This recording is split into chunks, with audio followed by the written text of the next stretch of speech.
mas aqui diz, Mateus capítulo 2, verso 1, tendo, pois, Jesus nascido em Belém da Judéia, no tempo do rei Herodes, eis que vieram do Oriente a Jerusalém uns magos que perguntavam, onde está o que é nascido o rei dos judeus? Pois vimos no Oriente a sua estrela e viemos adorá-lo. Queria que você repetisse comigo um resumo da mensagem da história do Natal. Repita comigo esses pontos apenas. Nasceu em Belém, cresceu em Nazaré, foi morto em Jerusalém, ressuscitou ao terceiro dia e em breve voltará. Essa é a história do Natal, essa é a história do Natal. Você pode contar essa história para qualquer pessoa, você pode falar essa história para uma criança, você pode resumir a história do Natal apenas dizendo essas palavras. Repita comigo mais uma vez. Quem é Jesus? Nasceu em Belém, cresceu em Nazaré, foi morto em Jerusalém, ressuscitou ao terceiro dia e em breve voltará. Quem adora Ele, um minutinho antes de sentar. Pai, obrigado pela Tua vida, pela Tua história em nosso meio, nós Te celebramos. Seja bem-vindo nesse momento da mensagem. Eu libero os anjos do Senhor, reclamo o ministério deles nesse momento.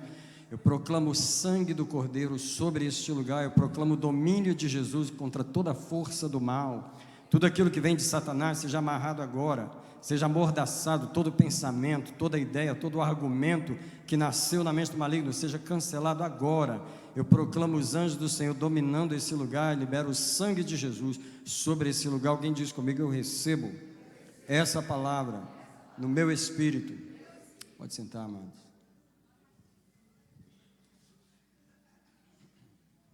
Antes de pregar, eu não poderia deixar de celebrar as irmãs que homenagearam Jesus com as crianças, com os jovens, com a coreografia e esse lindo coral de mulheres. Eu acredito que vale uma salva de palmas bem forte para o Senhor. Obrigado, obrigado, obrigado. Obrigado às irmãs que nos ajudaram a celebrar esse momento tão importante. Amados, a minha mensagem vai ser rápida, mas eu quero resumir com você a história do Natal. Primeiro, nasceu em Belém. Ele foi anunciado pelo anjo Gabriel. E o lugar onde o anjo Gabriel foi justamente ali, na Judeia, a uma jovem chamada Maria. Jesus teve um lugar geográfico em que ele nasceu.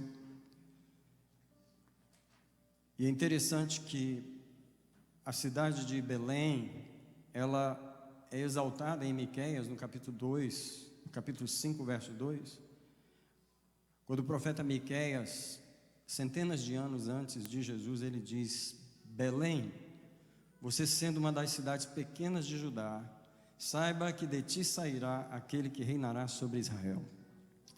Deus escolheu o lugar exato que o seu filho iria nascer. E quando chega no capítulo 2 de Mateus, diz que tendo Jesus nascido em Belém, e se cumpriu a profecia de Miqueias, porque ele nasceu em Belém da Judeia, no tempo do rei Herodes. Queria dizer que logo ao nascer, Jesus foi perseguido. Jesus nasce no mundo de oposição. Jesus nasce no mundo de guerra. Jesus veio a um mundo onde ele teve o pior ministério que um pastor pode ter. Às vezes, nós pastores reclamamos, ou nós sentimos a oposição. Só que quando você olha para o ministério de Jesus, ele não tinha nem aberto a boca ainda, ele já estava sendo perseguido. Ele nem tinha aberto a boca ainda, e eles já estavam procurando matá-lo. Herodes representa a serpente, que no jardim do Éden, Deus falou que da serpente, da raiz da mulher, da semente da mulher nascerá um, que esmagará a cabeça da serpente. E a serpente não pôde deixar de notar a presença de Jesus quando ele nasceu. Eu queria dizer para você que quando Einstein nasceu, não houve nenhuma rebelião em lugar nenhum. Dizer para você que quando George Washington nasceu, o grande presidente americano, não houve nenhuma revolução no mundo espiritual. Queria dizer para você que quando Gandhi, o grande reformador indiano, nasceu, não houve nenhuma revolta, nenhum problema aconteceu. Mas quando Jesus nasceu, o mundo espiritual declarou: ei, agora não. Agora nós estamos falando de alguém que vai governar o mundo. E isso aqui, o Satanás tem que se opor. Eu queria dizer para você que Jesus, logo ao nascer, ele dividiu o mundo em dois grupos: aqueles que o iam perseguir e aqueles que o iam adorar. Porque na época do seu nascimento, Herodes matou, não sabemos qual o número de bebês. Você pode imaginar, o nascimento de Jesus foi um evento sangrento para Belém. Belém foi a cidade escolhida para Jesus nascer. E você poderia dizer: que privilégio Jesus nascer em Belém. Mas se Belém falasse, se as mães de Belém falassem, elas iam dizer: o sangue de quantos bebês foram derramados só porque Jesus nasceu. Eu queria dizer para mim e para você que Jesus nascer de verdade na vida de uma pessoa causa uma guerra espiritual. Se a pessoa finge que ele nasceu, não acontece nada. Ela navega tranquilamente nas asas da religião. Mas se Jesus nascer de verdade, o inferno vai dizer assim: não gostei, não gostei, não gostei que você se tornou uma Belém para ele nascer em você também. Então conta com a minha guerra, porque eu vou te odiar, eu vou te opor, eu vou me levantar contra ti. O nascimento de Jesus, o Natal, foi uma coisa linda, maravilhosa. E você sabe que os anjos desceram para anunciar aos pastores. E quando a gente vê a manjedoura, a gente esquece de Belém. A gente esquece que muitas mães ficaram traumatizadas pelo resto das suas vidas e que elas nunca esqueceram o assassinato dos seus bebês. Deixa eu dizer para você: Jesus nasceu num lugar de guerra. Ele chamou eu e você para nascer no mesmo lugar. Ele chamou eu e você para viver num lugar dividido. Herodes está querendo matar Jesus. E deixa eu dizer para você, do começo das pregações de Jesus até o final do seu ministério, Herodes estava lá.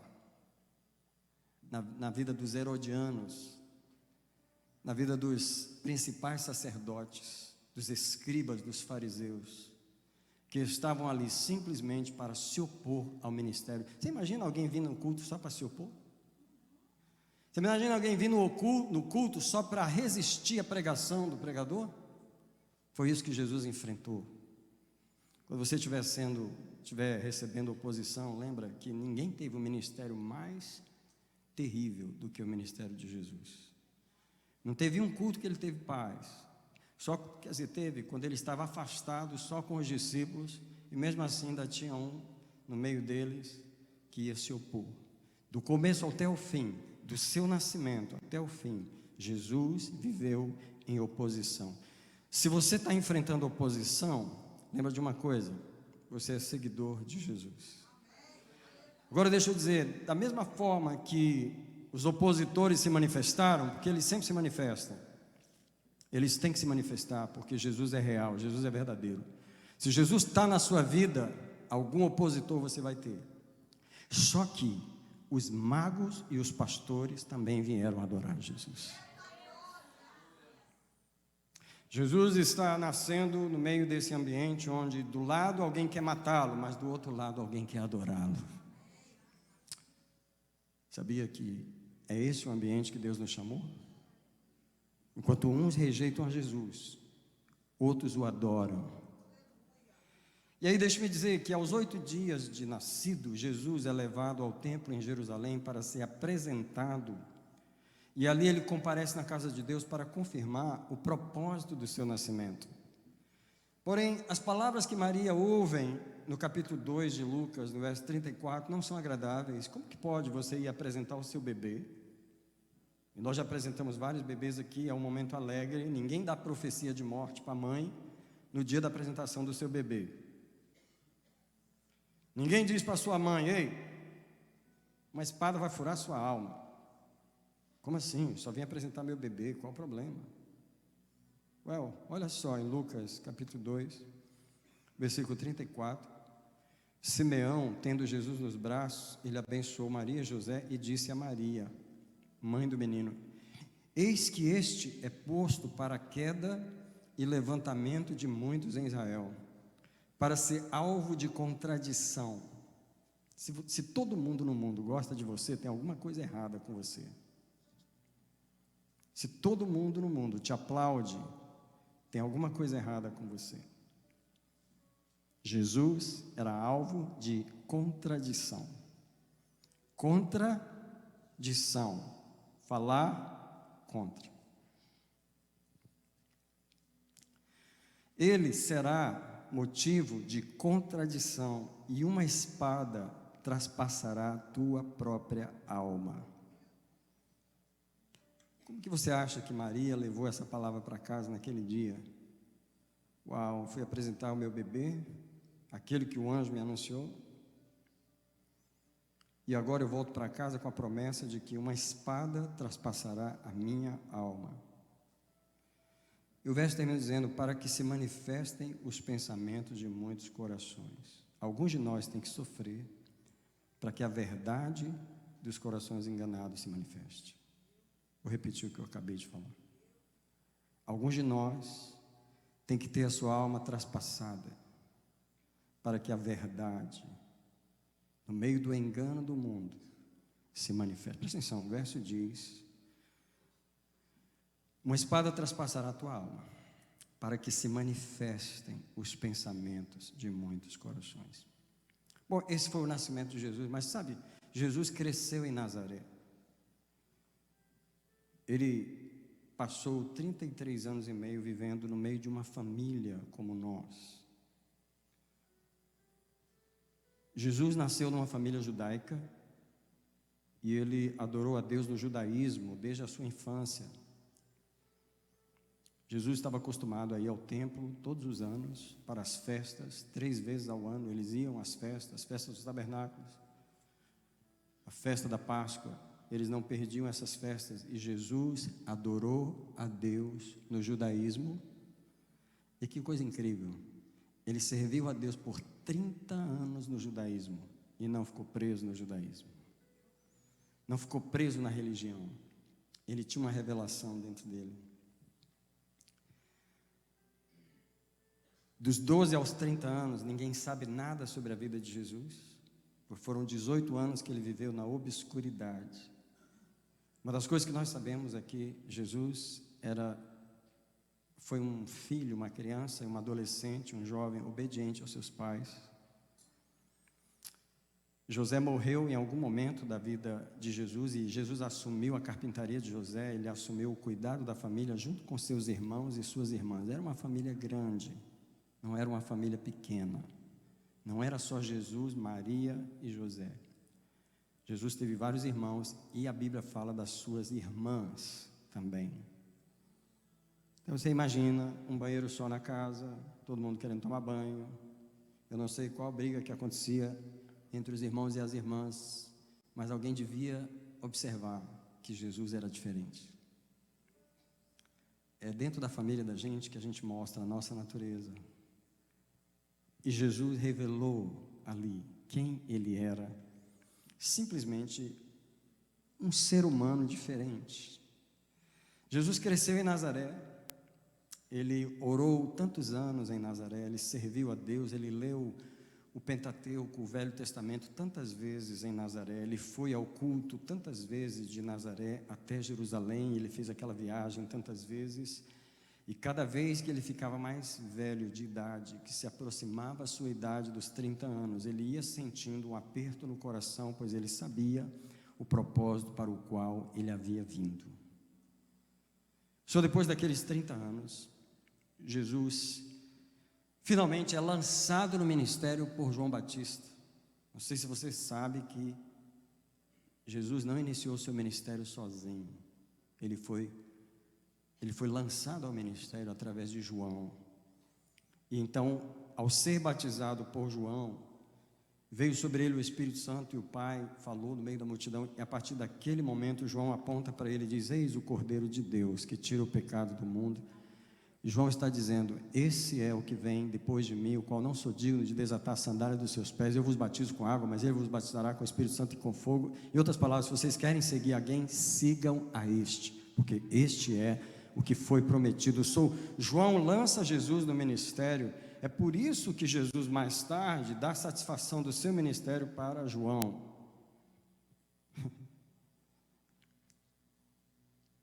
Por 3 anos e meio, Jesus caminha pelas aldeias da Judéia, da Galiléia e Decápolis com seus 12 discípulos.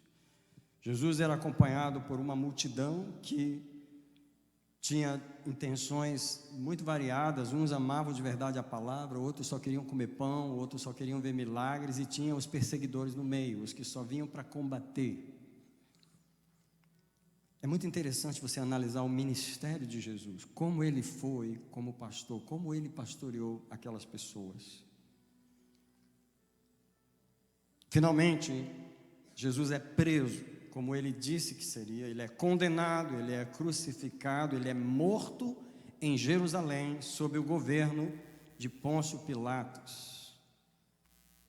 Porém, ao 3º dia, ele ressuscita. No domingo de manhã, o seu túmulo é aberto e ele permanece vazio até hoje. E quer saber mais? O seu corpo morto nunca foi achado. Jesus ressuscitado, primeiro ele aparece às mulheres. Se alguém perguntar por que ele apareceu às mulheres primeiro, eu diria: porque elas são mais fáceis de crer. Elas saem anunciando que Jesus está vivo, e os seus discípulos mais fervorosos não acreditam. E Jesus diz: como eu já conheço vocês homens, eu vou aparecer para as mulheres primeiro. Ele aparece para as mulheres, elas saem anunciando: nós vimos o Senhor. Nós vimos o Senhor. Muito interessante. Aquele dia de ressurreição é um domingo muito interessante, porque é um domingo de pavor para os discípulos. Eles estão presos dentro do templo com medo dos principais sacerdotes, e as mulheres estão felizes porque elas viram o Senhor e eles não acreditam. É um misturado de emoções. Tem gente se regozijando porque viu Jesus, os seus olhos foram abertos, e tem gente que continua incrédulo, dizendo: não é possível, isso não aconteceu. Ainda tem um que falou: eu quero é ver, eu quero meter a minha mão lá dentro para saber se isso é verdade. O que é incrível, como Jesus nasceu no meio de um povo endurecido, no meio de pessoas difíceis de crer. Naquela tarde, Jesus aparece a 2 discípulos no caminho de Emaús. Incrível, eles vão conversando. Jesus chega e começa a conversar. Incrível que Jesus pode estar conversando com ele e você não sabe que é ele. Finalmente, ao chegar na cidade, eles vão partir o pão e eles reconhecem aquele partir. Há coisas que só Jesus faz. E quando você vê ele fazer, você diz: eu tenho certeza que é ele. Só ele podia fazer algo desse jeito.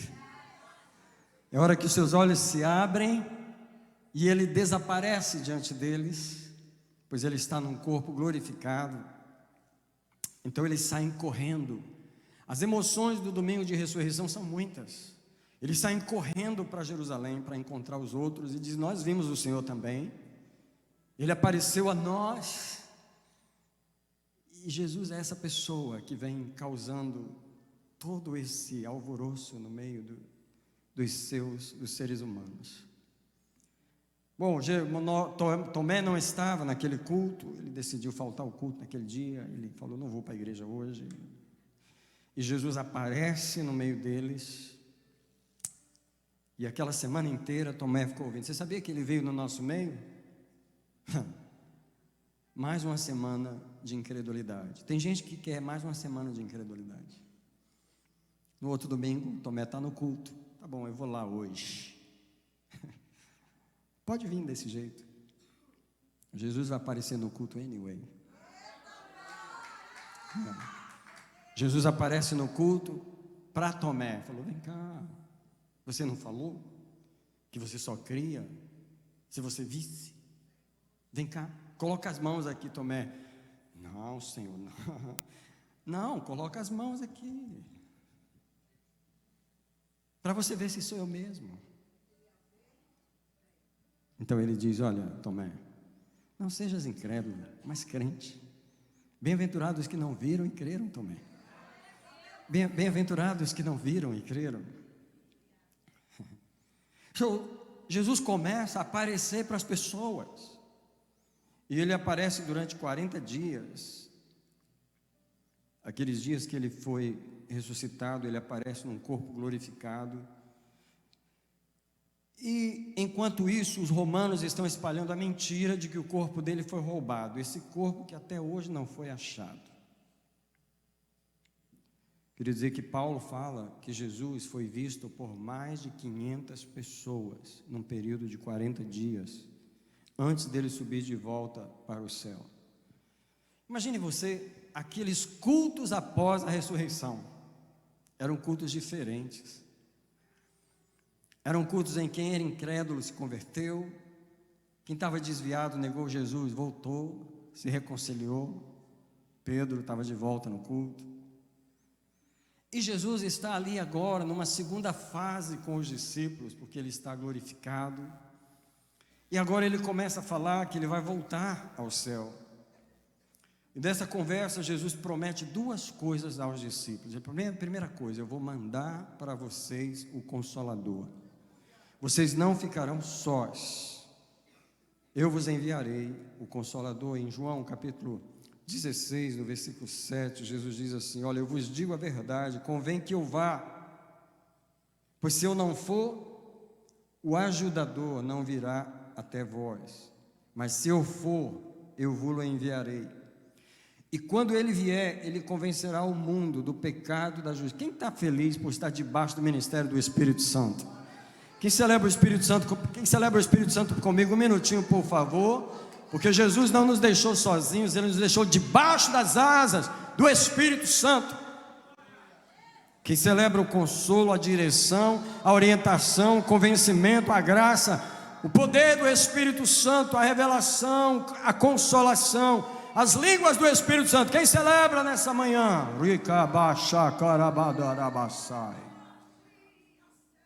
Alguém diz comigo, obrigado, Jesus, por nos enviar o Espírito Santo. Eu queria dar uma pausa nesse Natal para celebrar o ministério do Espírito Santo, porque sabe aquela pessoa que faz tudo na igreja e não chama a atenção para si? É o Espírito Santo. Eu não creio que existe pessoa mais poderosa e mais humilde do que o Espírito Santo. O Espírito Santo foi essa pessoa deixada por Jesus para cuidar da noiva dele, na ausência dele. Incrível, hein? Você pode vir aqui, Melanie? Please. Jorge, fica aqui, por favor. Virado para eles. Fica lá. Ela é a noiva de Jesus. Ele desceu por causa dela.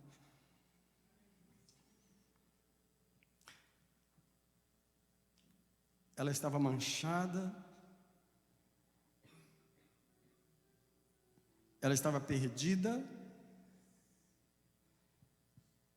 ela seria condenada, como aquela mulher que foi pega em adultério.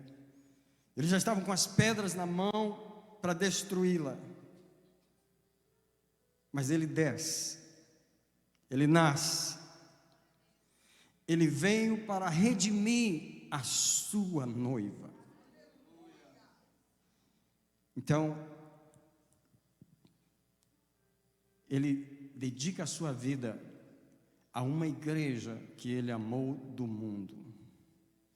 A palavra de Deus diz que ele nos tirou do mundo, do lamaçal do pecado, ele nos tirou, ele comprou para si um povo, mas de onde Jesus nos tirou? Ele nos tirou da lama, ele nos tirou da perdição.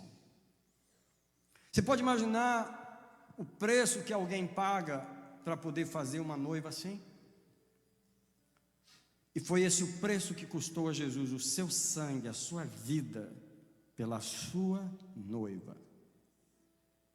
Aí, Jesus tem que voltar ao Pai, ele tem que voltar. Como é que ele deixa essa noiva agora? Ele chama o Espírito Santo. Ele chama o Espírito Santo e ele diz: cuida dela para mim, limpa ela para mim, santifica ela para mim, coloca vestes novas nela para mim, dá o poder para ela vencer o mal enquanto ela caminha nesse mundo, protege ela do maligno enquanto ela caminha antes de eu voltar, cuida dela para mim, porque eu voltarei para buscá-la, eu voltarei para casar com a minha noiva, pela qual eu paguei o preço da minha vida. Cuida dela para mim. E o Espírito Santo está lá, cuidando da igreja, sondando a igreja, conhecendo a igreja, defendendo a igreja. Pega na mão dela, quando ela está caindo, ele pega a mão dela e levanta ela. Ele ajuda, quando ela está tropeçando, ele segura.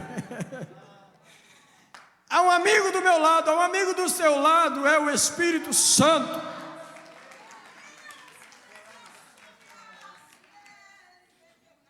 E ele vai caminhando com ela. Vai lá daquela coluna e vem caminhando, devagarinho, com dificuldade. Vira para cá. Vem caminhando devagarinho, com dificuldade, porque o noivo está te esperando. O noivo está te esperando no altar. E o Espírito Santo é quem traz ela, é ele que traz, é ele que caminha. Ela não conseguiria caminhar, mas ele traz ela para o seu noivo. Alguém mais uma vez celebra o ministério do Espírito Santo. Celebra o ministério do Espírito Santo. Eu não teria chegado em 2024 se não fosse o Espírito Santo. Você não teria chegado aqui se não fosse.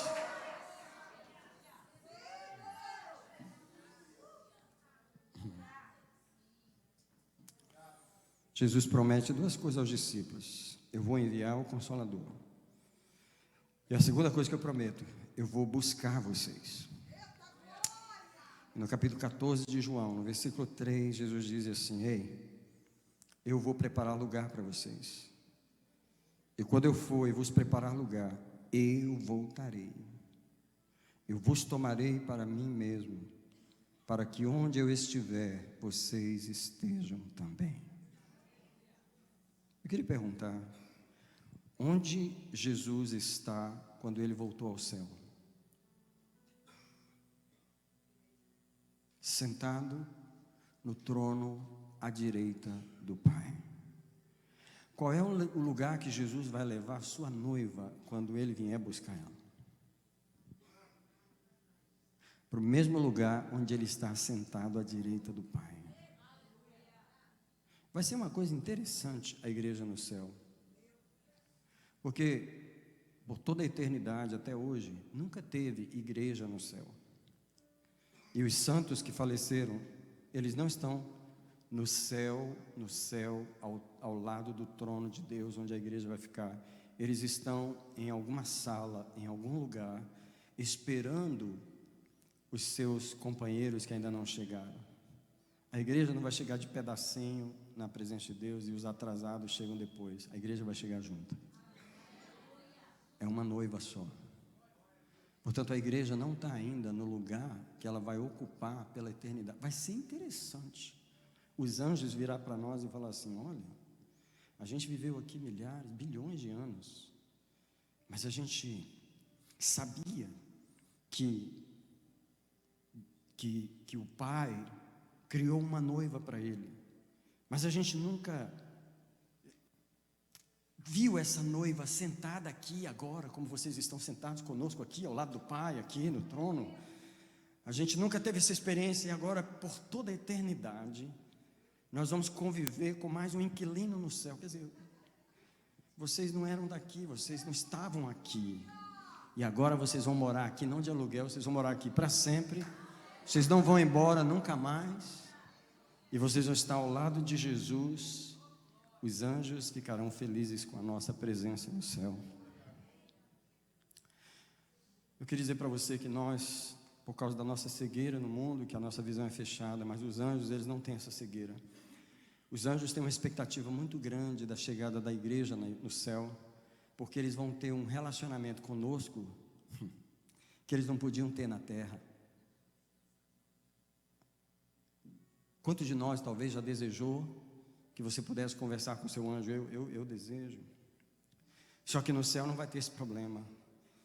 Ele vai poder chegar para mim e falar: sabe aquele dia que você estava assim, assim, eu te ajudei assim, assim, assim, sabe, eu não podia falar, mas agora a gente pode conversar. Come on, church. Agora a gente pode conversar. Sabe aquele momento que você pensou que estava sozinho? Sabe aquela coluna que tinha naquele lugar? Eu estava naquela coluna, eu estava ali, vigiando você, cuidando de você. Sabe quando você passou aquilo, eu estava com você ali, te ajudando. Que privilégio nosso de poder conviver com os nossos amigos, aqueles que nos ajudaram em nossa caminhada na terra. Eu estou falando dos anjos do Senhor. Quando nós estivermos na presença do Pai, a igreja glorificada, a noiva de Cristo no céu. No momento que Jesus subiu ao céu, foi muito interessante. Em Atos capítulo 1, o último culto de Jesus com os discípulos está em Atos capítulo 1. No versículo 9 diz que, tendo ele dito estas coisas, depois da última pregação de Jesus. Deixa eu falar um pouquinho da última pregação de Jesus. Ele falou várias coisas, mas uma das coisas que ele falou está no verso 8: e recebereis poder ao descer sobre vós o Espírito Santo, vocês serão minhas testemunhas em vários lugares do mundo, não só em Jerusalém, mas na Judéia, Samaria, até os confins da terra, vocês serão minhas testemunhas. E quer saber? Tendo ele dito estas coisas, foi subindo para cima enquanto eles olhavam. Você pode imaginar esse culto? E eles ficaram olhando para o céu até que uma nuvem o recebeu. E aí eles estão olhando para o céu, Jesus desaparece na nuvem e eles nem percebem que tem 2 anjos aqui embaixo. E quando eles voltam a olhar para a terra, estando eles com os olhos fitos no céu, verso 10, enquanto eles subiam, eis que junto deles apareceram 2 anjos vestidos de branco, os quais lhes disseram: varões galileus, por que vocês estão aí olhando para o céu? Esse Jesus que dentre vós foi elevado ao céu, há de voltar, assim como para o céu o vistes ir. Depois desse momento, os discípulos obedecem à direção de Jesus de voltar para Jerusalém e começar uma vigília que durou 10 dias. Eles ficaram em Jerusalém em oração para receberem o Espírito Santo que eles foram prometidos. E no capítulo 2 de Atos diz que ao cumprir-se o dia de Pentecostes, 50 dias após a ressurreição de Jesus, 10 dias depois que ele foi recebido no céu, estavam todos reunidos no mesmo lugar, e de repente veio do céu um ruído, como de um vento impetuoso, e encheu a casa onde estavam assentados. E apareceram umas línguas como que de fogo, que distribuíram sobre cada um deles, pousou uma delas, e todos ficaram cheios do Espírito Santo, e começaram a falar em outras línguas, conforme o Espírito lhes concedia que falasse. O Espírito Santo chegou. Essa é a razão de a igreja ter caminhado todos esses séculos, no meio de tanta perseguição, no meio de tanta matança, de tanto sangue de cristão derramado nessa terra. O Espírito Santo empurrou a noiva até aqui, e quero dizer para você que ele nos levará até o fim. Você acha que o Espírito Santo falharia na missão dele de trazer a noiva e entregá-la nas mãos do noivo? Jamais. Quero dizer para você que não depende de mim nem de você. Se você depender das suas pernas, você não dá um passo. Quem te falou que a caminhada do céu está dependendo de mim e de você? Quem te falou que a igreja depende dela mesma para ser fiel, para ser santa, para ser honesta? A igreja não depende dela, porque ela não teria condições. A igreja depende do Espírito Santo. O Espírito Santo vai trazer a igreja, o Espírito Santo vai santificar a igreja, o Espírito Santo vai limpar a igreja, o Espírito Santo vai capacitar a igreja, o Espírito Santo vai entregar uma noiva pura, linda, santa e santificada nas mãos do noivo Jesus. Nesse Natal, eu quero celebrar a história de Jesus. O rei que nasceu em Belém, cresceu em Nazaré, foi morto em Jerusalém, ressuscitou ao terceiro dia e voltou para o céu com uma promessa: eu voltarei para vos levar para mim mesmo. Você pode ficar de pé nesse momento, por favor.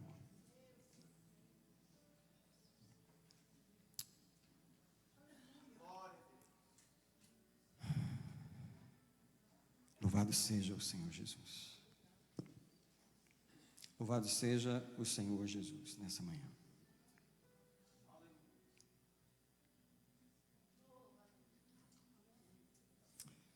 Queria convidar todo aquele que ama Jesus e quer celebrar a sua vida nesse Natal. Se você tiver condições de vir, sair do seu lugar um minutinho e vir para o altar, você pode vir.